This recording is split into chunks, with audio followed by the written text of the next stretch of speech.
गौतम बुद्ध कहते हैं, तुम अपने क्रोध के लिए दंड नहीं पाओगे, तुम अपने क्रोध के द्वारा दंड पाओगे। एक लड़का था, वो बहुत ही गुस्सैल था। हर छोटी छोटी बात पर अपना आपा खो बैठता और लोगों को भला बुरा कह देता।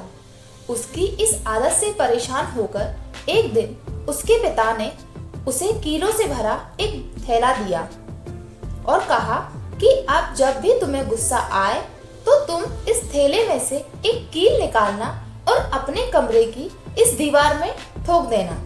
पहले दिन उस लड़के ने 50 बार गुस्सा किया और इतनी ही कीलें दीवार में ठोक दी। धीरे धीरे कीलों की संख्या घटने लगी। उसे लगने लगा कि कीलें ठोकने में इतनी मेहनत करने से अच्छा है कि मैं अपने क्रोध पर ही काबू किया करूं। और अगले कुछ हफ्तों में उसने अपने गुस्से पर बहुत हद तक काबू करना सीख लिया। एक दिन ऐसा आया कि उस लड़के ने पूरे दिन में एक बार भी गुस्सा नहीं किया।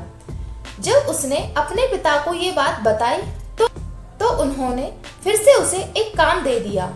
उन्होंने कहा कि अब जिस दिन भी तुम एक बार भी गुस्सा ना करो, इस दीवार से एक कील निकाल देना। लड़के ने ऐसा ही किया और बहुत समय बाद वो दिन भी आ गया जब लड़के ने दीवार में लगी आखिरी कील भी निकाल दी और अपने पिता को खुशी से ये बात बताई। तब पिताजी उसका हाथ पकड़कर उसे कमरे में ले गए और बोले, बेटा तुमने बहुत अच्छा काम किया, लेकिन क्या तुम दीवार में हुए छेदों को देख पा रहे हो? कीलें तो तुमने निकाल दी, लेकिन उन कीलों ने जो इस दीवार पर छेद किए हैं, इनके बारे में सोचा है क्या तुमने? जब तुम क्रोध में कुछ कहते हो या करते हो तो वो शब्द भी इसी तरह सामने वाले व्यक्ति पर गहरे घाव छोड़ जाते हैं, जिसे तुम भर तो सकते हो लेकिन मिटा नहीं सकते। क्रोध में तुम सामने वाले को ही नहीं बल्कि खुद को भी जख्मी करते हो। अब जब भी तुम्हें क्रोध आए तो एक बार इस दीवार को जरूर याद करना, क्योंकि क्रोध करने का मतलब होता है दूसरों की गलती की सजा खुद को देना।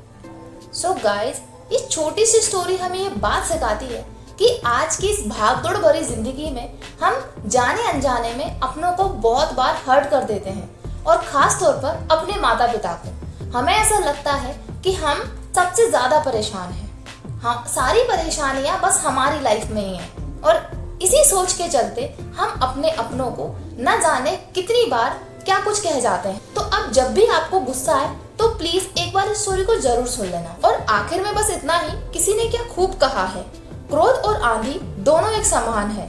शांत होने के बाद ही पता चलता है कि नुकसान कितना हुआ है। Thank you so much guys. अगर स्टोरी अच्छी लगे तो प्लीज लाइक करें, शेयर करें।